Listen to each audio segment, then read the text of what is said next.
사복음서 전체를 통해서 다 나오게 됩니다. 마태, 마가, 누가, 요한복음 전부를 통해서 베드로의 이야기가 다 실려 있죠. 베드로의 입장에서 보면은 오늘 본문의 이야기는 삶을 통해서 가장 지우고 싶은 순간입니다.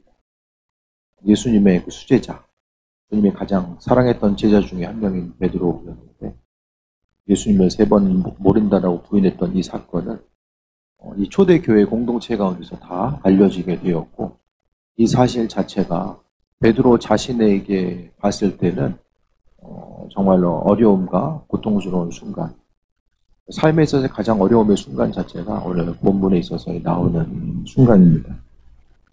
하지만은 이 베드로의 부인 사건 자체는 초대교회 공동체에게 여러 가지 큰 의미성을 갖게 되었을 텐데 예수님 당시뿐만 아니라 예수님의 제자들, 또 그 제자들의 시기까지, 또 그 이후의 시간도 믿음으로 인한 혼란과 박해가 계속되는 순간이었음을 보게 됩니다. 그래서 많은 사람들이 믿음을 지킨 사람도 있었고 또 주님을 모른다라고 부인했던 수많은 사람들도 초대교회 역사 가운데 존재했을 것입니다. 그 이야기 가운데서 베드로가 예수님을 부인하고 또 주님께서 그의 삶을 위로하시고 어루만져 주시고 함께 하셨던 것은 초대교회 신앙 공동체에게 있어서 여러 가지 또 다양한 의미성으로 다가오게 될 텐데 오늘 베드로의 이야기를 통해서 많은 사람들은 또 위로를 받았을 것이고 또 다시 한번 하나님의 백성으로서의 온전한 삶을 살고자 마음의 중심을 두었을 것입니다. 69절 말씀부터 보겠습니다. 베드로가 바깥 뜰에 앉았더니 한 여종이 나와 이르되 너도 갈릴리 사람 예수와 함께 있었도다 하고는 이야기합니다. 근데 69절에 보면은 이제 여종이라는 내용이 나오게 되죠. 여종의 모습이 강조된 것은 굳이 뭐 한 사람만 안 하고 아니고 여종이라고 이야기한 것은 그 당시에 있어서 가장 힘이 없고 연약한 존재. 그러니까 베드로가 어떤 대단한 권력자의 무릎 앞에서 넘어간 것이 아니라 이 당시에 가장 힘없는 이들로서 여겨지는 누군가에게 그 넘어가게 되고 신앙 고백을 제대로 할 수 없었던 것을 이야기합니다. 그러니까 어떻게 생각하면은 작은 환난과 풍파가 밀려왔을 때에 그가 이제 믿음을 지키지 못했던 부분들을 이야기하게 되는데 이 신앙 고백 부분에 있어서 이제 베드로는 자신이 가지고 있었던 믿음에 대해서 확신할 수가 없었던 거죠. 환경 자체가 그만큼 강력한 힘이 있습니다. 눈에 보여지는 우리 눈앞에 펼쳐진 이런 환경들은 우리의 삶의 여정 가운데 정말 강력한 어떤 것으로서 다가오게 되는데 평상시에는 스스로 가지고 있는 믿음의 분량을 잘 모릅니다. 혼란과 고난의 때가 다가왔을 때에 그 고난을 어떻게 이기고 나아가고 어떻게 반응하는가가 우리 자신이 가지고 있는 어떤 믿음의 정체성 부분을 또 이야기하는 아주 중요한 요소로서 또 나타나고 있음을 보게 됩니다. 오늘 베드로의 부인을 보게 되면 3단계로 이제 나눠볼 수 있겠네요. 첫 번째는 당황한 베드로는 대화의 주제를 바꾸어서 이제 모면하려고 합니다. 무슨 말 하는지, 네가 무슨 말 하는지 난 알 수 없다라고 첫 번째 이야기하고, 두 번째 단계는 맹세를 하면서 예수님을 모른다라고 또 부인합니다. 세 번째는 저주하고 욕하기 시작하죠. 그러니까 스스로 위기로부터 벗어나고 모면하기 위해서 주님에 대해서 모른다라고 하는 이런 과정들을 보게 됐을 때 이 시대도 마찬가지죠. 예수님으로 인해서 그 어느 때보다도 불편함에 대해서 감내해야 되는 이때에 주님의 얘기가 나왔을 때에 그냥 모른 척 한다든지 예수님에 대해서 모르거나 관심이 없는 척 나와는 상관없는 척 넘어간다든지 조금 더 예수 믿는 것으로 인해서 혼란과 어려움이 닥쳐왔을 때에 정말 주님을 모른다라고 부인할 수 있는 이런 환경들 자체가 우리 눈앞에도 언제든지 얼마든지 펼쳐질 수 있다는 사실을 분명히 기억해야만 합니다. 신앙 공동체로서 이 땅에서도 마찬가지죠.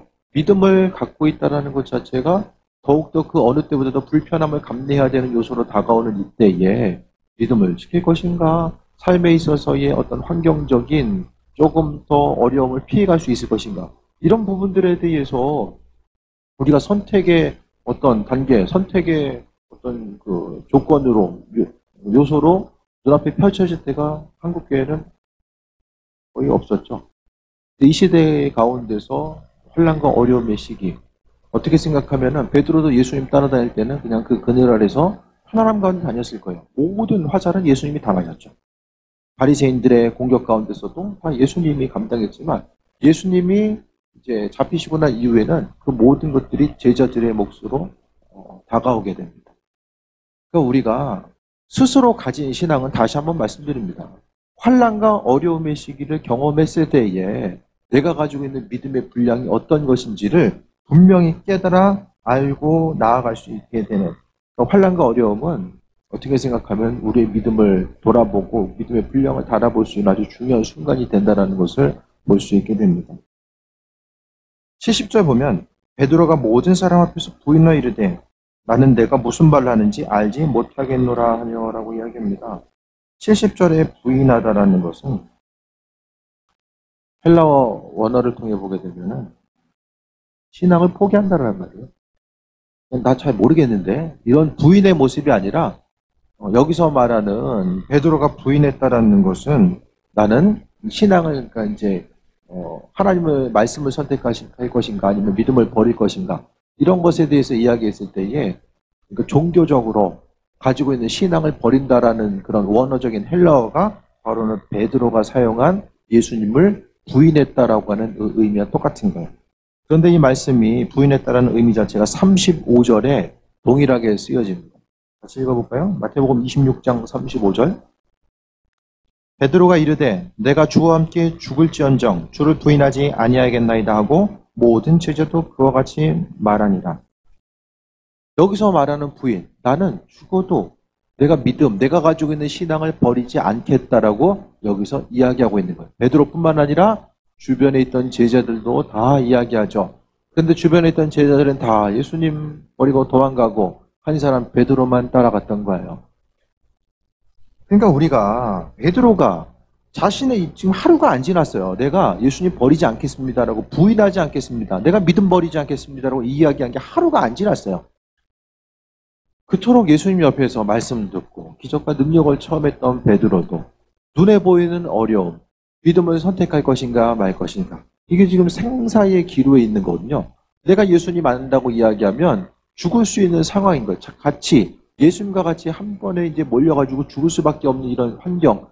그러니까 삶에 있어서 예수님을 믿는 것으로 인해서 여러 가지 삶의 불편함을 감내해야 되는 그런 순간이 다가왔을 때에 우리가 어떻게 믿음을 지키고 살아갈 수 있을 것인가. 그런 부분이 앞으로 점점 더 크게 다가올 수밖에 없다라는 거예요.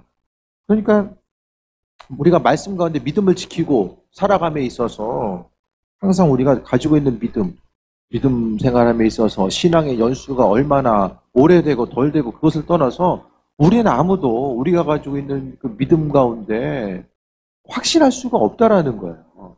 우리가 가지고 있는 믿음, 베드로는 이렇게 될 줄 알았겠습니까? 예수님의 말씀을 듣고서도 그는 자기 자신의 믿음을 확신했을 거예요. 내가 설마 그러겠어? 자기 자신도 몰랐을 거예요. 그런데 눈에 보이는 어떤 생명의 위협이라든지 환난과 어려움이 다가왔을 때에 그런 위협 앞에서 믿음을 지키고 나아가는 것. 근데 이 땅에는 수많은 사람들이 제가 말씀드렸잖아요.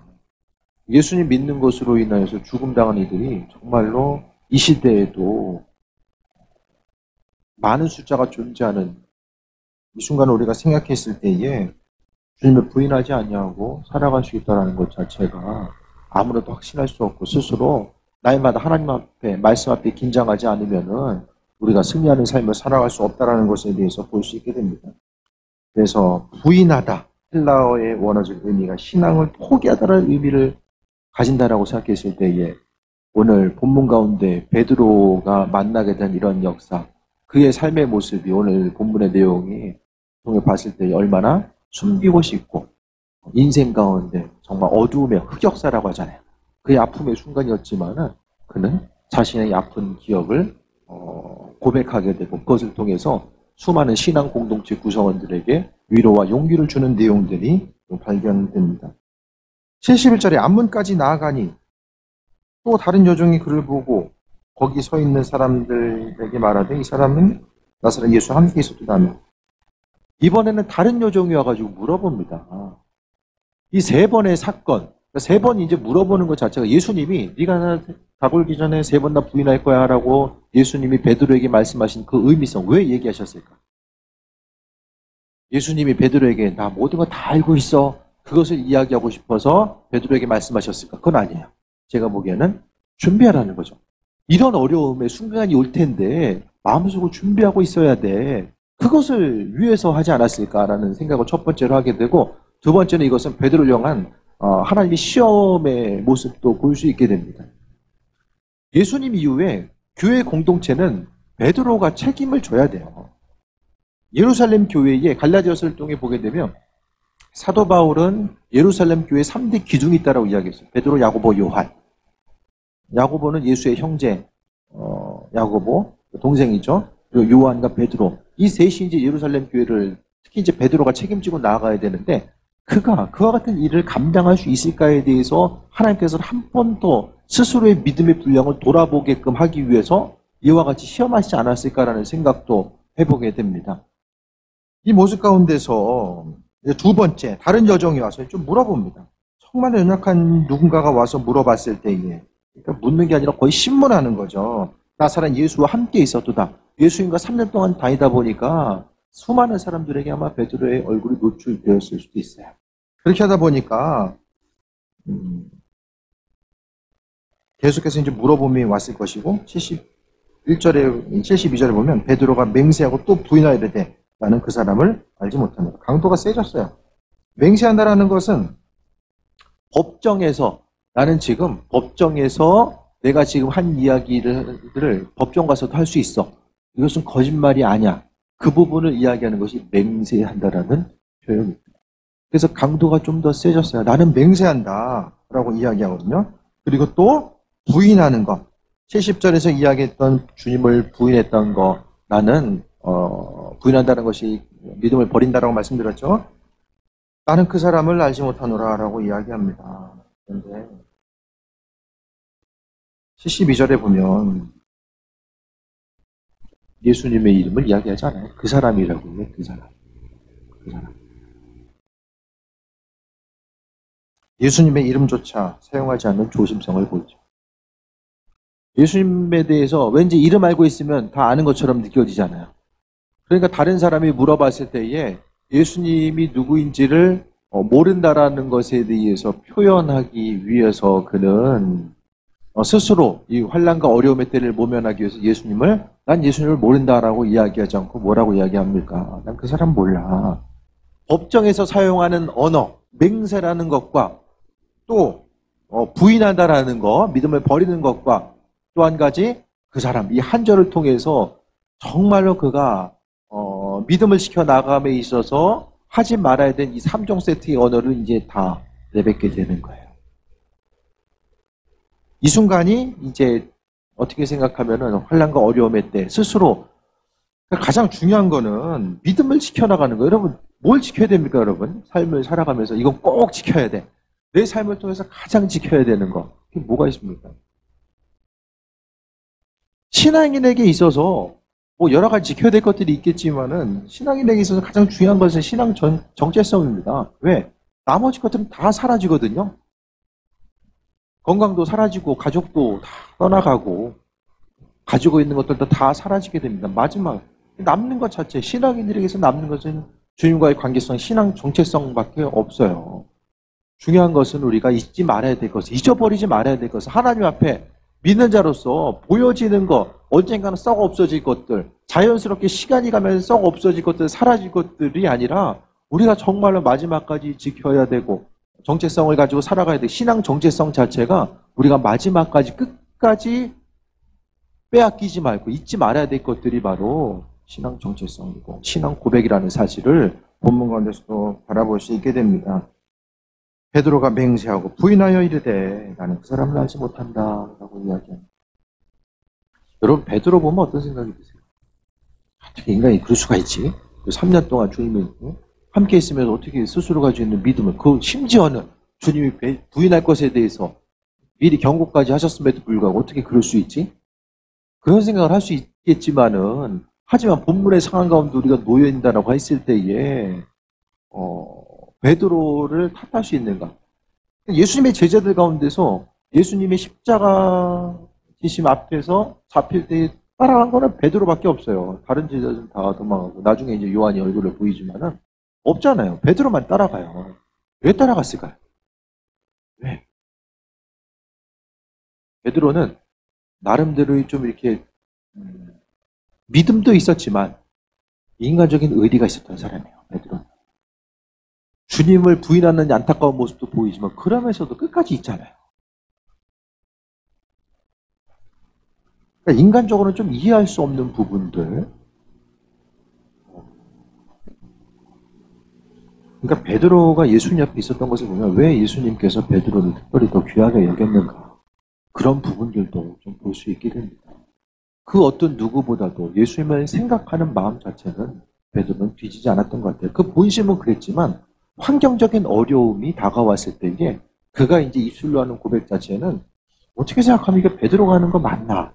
그가 자신의 정신을 가지고 이렇게 이야기하고 있는가라는 생각, 그런 의심이 들 정도로 이야기하지만 하지만 본문 가운데서 베드로의 고백 자체가 이것을 통해서 우리가 항상 또 준비하고 있어야 된다는 것, 환난과 어려움의 때를 준비하고 있어야 된다는 것 또한 다시 한번 볼 수 있게 됩니다. 그 다음에 이제 73절에 조금 후에 곁에 섰던 사람들이 두 번 물어봤으면 우리 같으면 무서워서 다 도망갔을 거예요. 근데 베드로는 남아있어요. 조금 후에 곁에 섰던 사람이 나와서 베드로를 이르되 너도 진실로 그 도당이라 내 말소리가 너를 표명한다거나. 베드로가 사투리 쓴 거예요. 쉽게 이야기합니다. 사투리 쓰는 사람 만나면 어느 지방 출신이구나 이게 우리도 알잖아요. 이 당시에 특별히 더 예수님 당시에도 갈릴리 주변 사투리가 이제 그 독특한 억양이 있었던 것 같아요. 그리고 갈릴리 주변은 뭐로 유명했냐면 강성인 사람들, 그러니까 체제에 대해서 어떤 그 불만을 가지고 있었던 사람들의 대표적인 근거지가 이제 갈릴리 주변이었어요. 그렇게 하다 보니까 여기서 이제 베드로의 그런 말투를 보니까 너 갈릴리 사람 맞구나. 갈릴리 하면은 예수님이 주로 어디서 활동하십니까? 갈릴리 주변에서 활동하시잖아요. 예루살렘에서도 활동하시지만 주 근거지 활동하신 곳은 갈릴리 주변이었어요. 그러니까 사람들이 베드로가 말하는 것을 듣고 나서 너 갈릴리 사람이구나. 그것에 대해서 이야기합니다. 근데 여기서 한 가지 의문점이 생겨요. 베드로는 무슨 얘기를 했을까 지금. 입 다물고 있어도 시원찮을 판에. 안전을 보장받기 위해서 가만히 있어야 돼요. 몰래 숨어서 보든지 돌아가는 상황들을 조용히 봐야 되잖아요. 근데 여기서 입을 벌리고 있어요. 말씀을 준비하면서 베드로는 무슨 말 했을까? 그게 좀 궁금해졌어요. 무슨 말 했을까? 도대체. 베드로 무슨 말 했을까요? 뭐 얘기했으니까 사람들이 네 억양, 말투, 너 말소리가 너를 표명한다. 너 갈릴리 사람인 거 네 말투가 이야기한다. 지금 본문에 기록되어 있잖아요. 도대체 무슨 말 했을까? 베드로.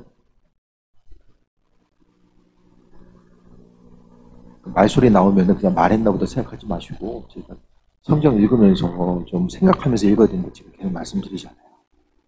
설교 준비하면서도 도대체 무슨 말 했을까? 베드로가. 이 위기의 순간에 예수님 부인한다고 이야기하면서 도대체 뭘 얘기했을까?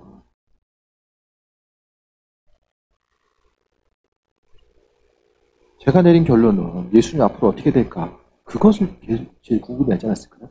여기에 있는 것 자체가 예수님 걱정됐기 때문에 따라온 거예요. 그럼 여기서 그러면은 베드로가 가장 궁금해야 되는 건 그가 말을 할 수밖에 없는 상황은 뭐야? 예수님에게 앞으로 어떤 일이 닥칠까? 어떻게 신문을 받고 어떤 어려움이 있을까? 그것에 대해서 의문을 갖지 않았겠어요? 그 궁금함 때문에 베드로는 그러니까 베드로의 성향을 통해 보게 되면은 앞뒤 죄고 이것저것 많이 생각하고 고민하는 성향이 아니에요. 그가 움직임을 통해 봤을 때에 아주 단순합니다. 단순하지만은 또 생각이 들었을 때 또 움직이는 성향을 보이게 되는데 그는 단순하게 예수님이 어떻게 될지 궁금하지 않았을까? 그 궁금함 때문에 말했을 것이고 그 말하는 것 자체로 인해서 또 다른 어려움에 봉착하게 됩니다. 74절 보면 그가 저주하여 맹세하이르되 나는 그 사람을 알지 못하노라 하니 또 저주하고 심지어는 저주한다라는 거예요. 그 저주의 대상이 뭐 예수님인지 그 환경을 저주한 건지 정확히는 모르지만 저주의 언어를 내뱉고 또 맹세하고 또 그 사람이라는 표현을 또 쓰게 됩니다. 혼란이죠, 혼란. 예수님을 걱정하는 마음 가지고 왔는데 자신의 인생을 통해서 정말 하지 말아야 될 것 같아요. 예수님을 전 인격적으로 부인하고 있는 이런 내용들을 보게 되죠. 삶을 통해서 스스로 모습을 좀 돌아볼 수 있어야 됩니다. 베드로 스스로 예수님을 부인할 것에 대해 전혀 상상할 수 없었던 그가 지금 예수님을 부인하고 있고 심지어 저주하고 있습니다. 환난과 어려움이 여러분의 눈앞에 다가왔을 때 믿음을 지킬 수 있다는 확신이 있으십니까? 시대적으로 점점 더 어려움, 지금보다 앞으로의 시기 가운데 더 심한 질병의 모습이 언제든지 우리 앞에 펼쳐진다고 할지라도 이상하지 않는 시대를 우리가 살고 있는데 그때 믿음 지키는 것 자체에 대해서 생각했을 때에 내가 믿음을 갖게 되면 삶에 있어서의 많은 부분을 잊어버릴 수밖에 없는 환경이 돌아왔을 때에 그런 상황이 안 올 것이다라고 이전에는 단호하게 이야기했지만 앞으로의 삶에 있어서는 아무도 확신할 수 없는 시대가 되었죠. 그때에 내가 예수님에 대해서 부인하지 않을 것이다라고 하는 이런 확신을 여러분 가질 수 있습니까? 평양에 이제 공산 정권이 들어서면서 이제 종교와 공산당은 공존할 수가 없어요.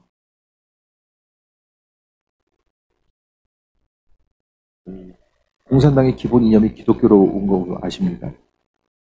마르크스 공산 이념 자체로 나누고 섬기는 거 함께하면 있어서 거의 초대교회 공동체로부터 가져와요. 근데 아이러니하게 공존할 수가 없는 거죠. 평양을 비롯해서 많은 교회들이 핍박당하고 많은 이들이 순교하게 됩니다. 그 중에서 믿음을 버린 이들은 살아남았고 믿음을 지킨 이들은 죽게 되죠. 또 공산 정권이 이제 남쪽으로 내려왔을 때도 마찬가지 현상들이 나타나게 됩니다. 그래서 그것 때문에 우리나라에도 이제 순교자들이 존재하는 것 자체가 그와 같은 이유입니다. 이 시대 가운데서 예수님 믿는 신앙을 나타내면 뭔가가 불편해 보이고 또 어려움을 감내해야 되는 이때 믿는 사람들 자체가 믿는 사람들 신앙을 가진다는 건 뭐죠? 보이지 않는 하나님 세계를 바라보고자 하고 또 예수님 때문에 세상 가운데 불편함에 대해서 감사할 뿐만 아니라 그 불편함은 이웃을 섬기는 것 때문에 누군가를 섬기고 나누고 베품 때문에 감당해야 될 그 불편함이거든요.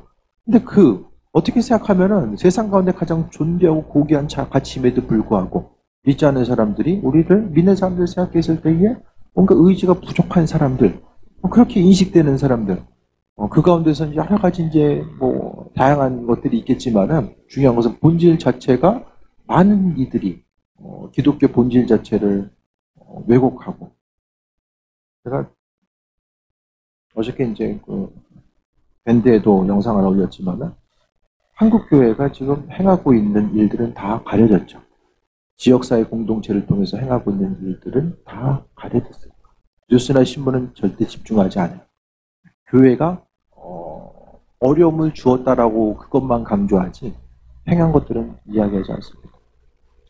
사회사업을 비롯해서 하고 있는 수많은 것들, 예수님 때문에 하고 있는 것들, 국내뿐만 아니라 해외를 통해서 예수님 때문에 행하고 있는 그 수많은 일들, 수많은 목회자들이 시골교회를 섬기면서 그것 나오잖아요.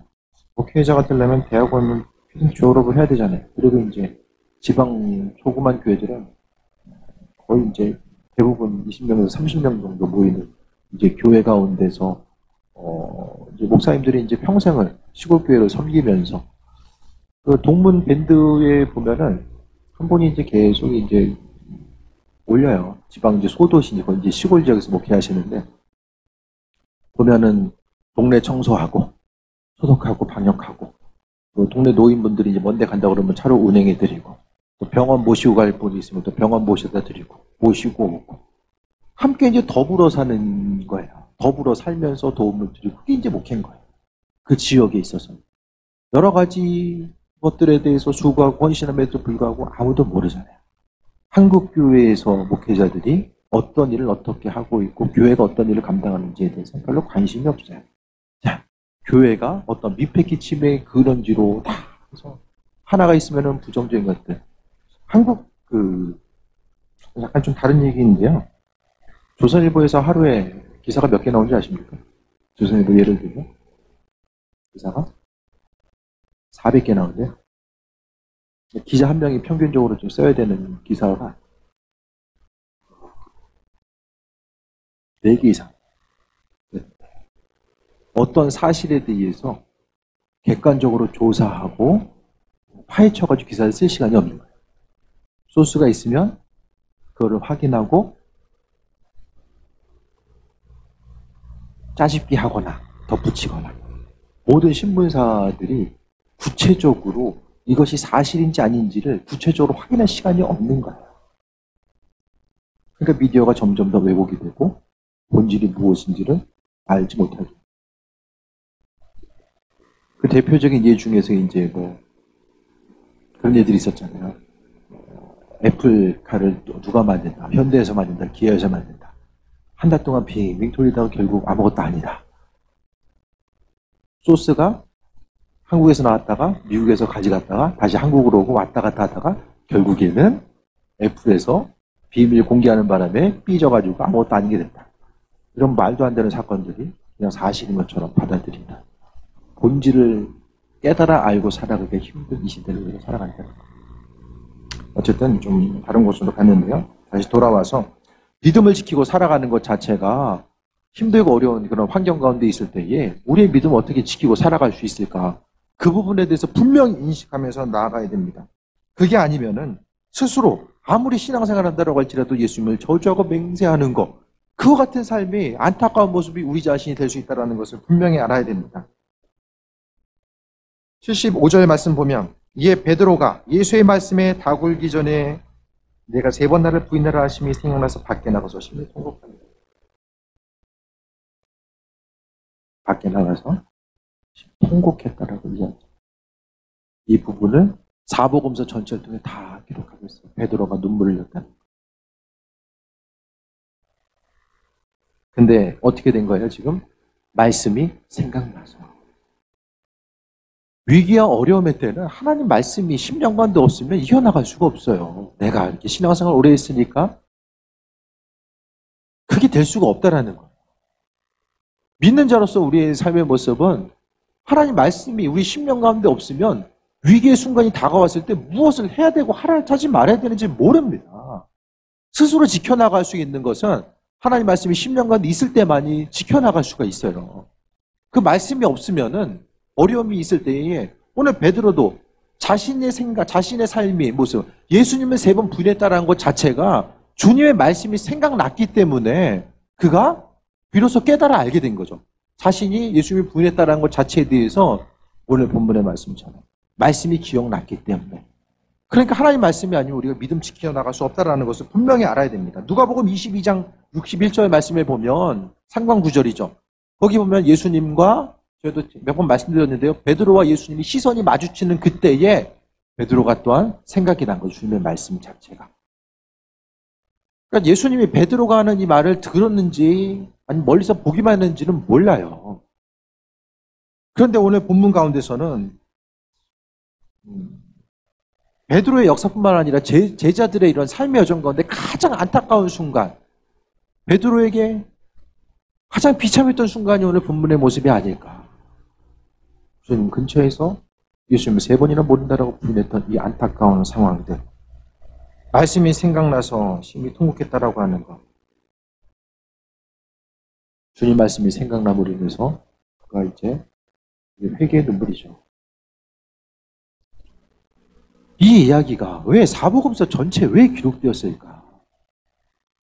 주변 사람들이 이야기해서 예수님을 베드로가 3번 부인했다. 이게 소문이 났을 수도 있지만 제가 보기에는 이 구체적인 정황과 상황들을 통해 봤을 때에 베드로가 공동체 가운데 고백한 거예요. 간증한 거예요.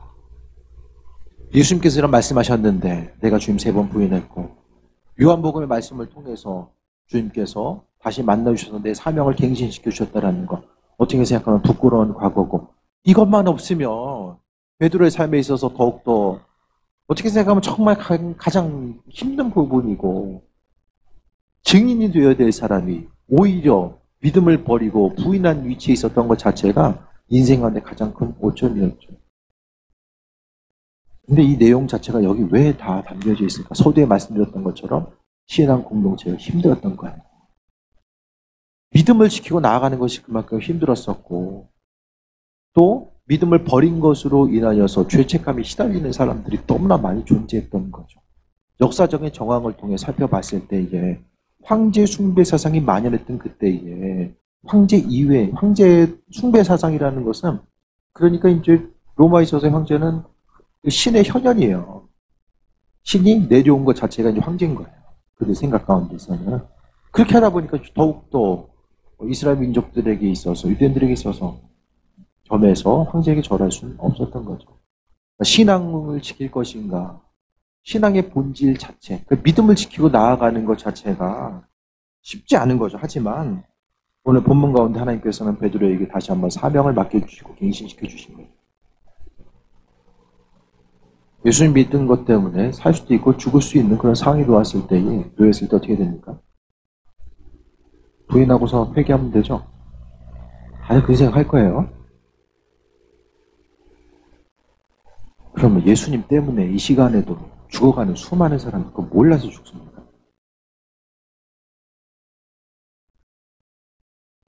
예수님 때문에 죽는 얘기가 딴 세상 얘기가 아니라 지금 현대 일어난 일들이거든요. 1년에 한 번씩 이제 종교 박해지수가 나와요. 기독교 박해지수도 이렇게 나오고요. 이 시대에도 수많은 사람들이 예수님 때문에 죽는다니까요. 다른 어떤 것이 아니라.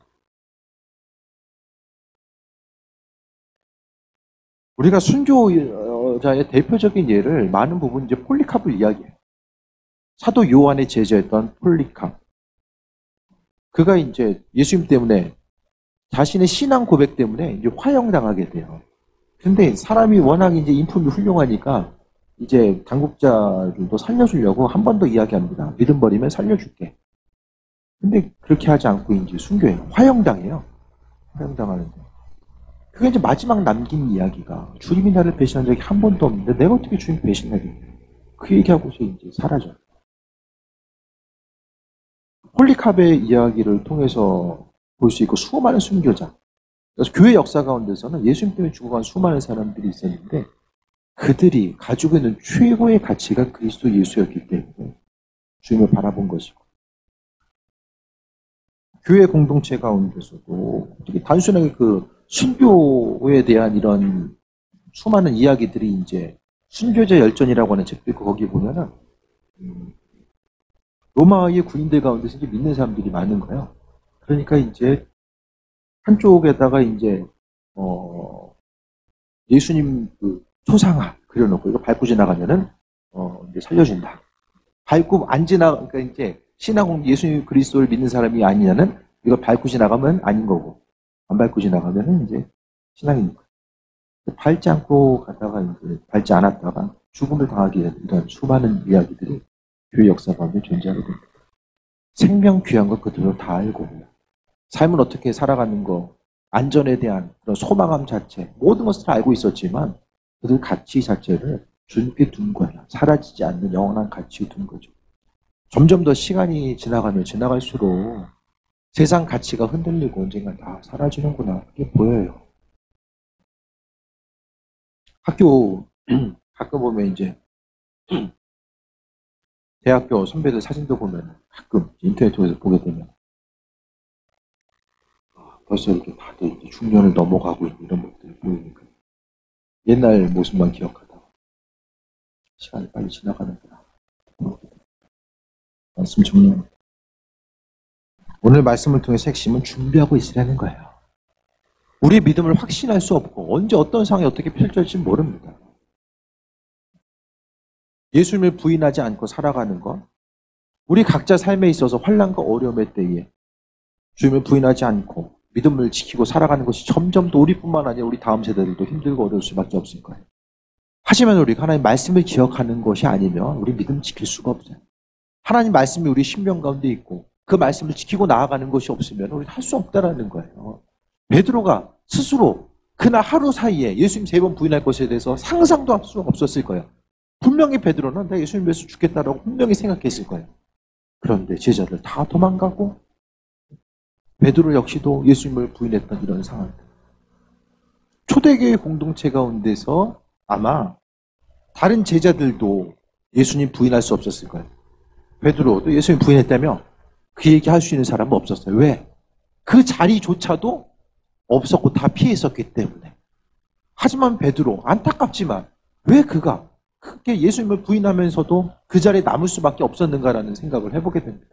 인간적으로 생각해도 참 안타까운 순간, 머물면서도 걱정됐기 때문에 머물렀지만은 또 부인할 수밖에 없었던, 예수님도 생각했지만은 육신적인 안위, 스스로의 안전함을 생각해서 부인할 수밖에 없었던 그런 안타까운 상황들이 있었지만, 오늘 본문 가운데 베드로는 그것을 공개하고 믿음 때문에 힘들어하고 환난과 어려움 가운데 있는 그들에게 또 용기를 주고자 자신의 것을 내어놓고 또 나누고 또 그것을 통해 하나님의 위로하심과 인도하심을 바라봤던 것을 보게 됩니다.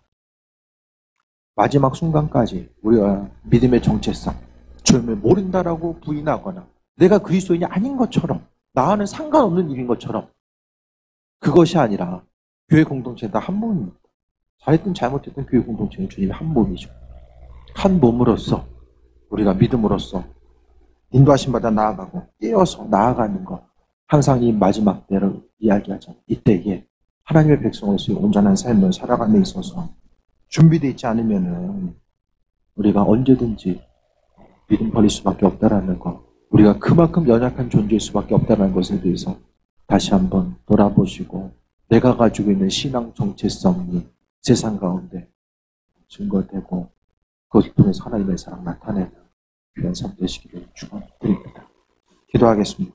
본문의 말씀 기억하면서 적용점을 찾고 기도합니다.